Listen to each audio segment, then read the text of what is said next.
তোমার শ্বশুর শাশুড়িকে পোলাও কোরমা কাচ্চি বিরিয়ানি গরু গোস্ত খাসির মাংস রুই ডিম মাছ ভাজি হাবিজাবি ইত্যাদি ইত্যাদি খাওয়াও আর মার পাতে খালি সরসটি চলে যায়, এরকমও কিন্তু অনেক সন্তান আছে না? মা কখনো তোমার কাছে অভিযোগ করেছে আমাকে এগুলো দিলি কেন, আর তোর শ্বশুর শাশুড়িকে খাওয়াইলেন কেন?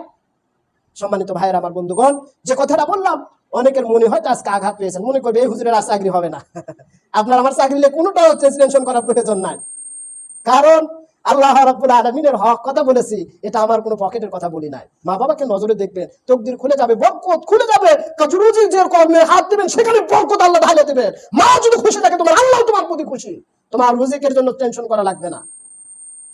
আল্লাহ তোমার তকদির খুলে দেবে, কামাই কিভাবে আসবে এটা বাস্তব প্রমাণ। আমি আমার এককালীন আমি যখন ছাত্র জীবন একটা লুঙ্গি কেনার টাকা ছিল না, এখন আল্লাহ অনেক দিয়েছে, কারণ মা সর্বদা দোয়া করছে বাবা জীবনে যেন কোনোদিন তোকে ও দিয়ে পায় মানুষের পায়ে চুন যেন খেলা না লাগে।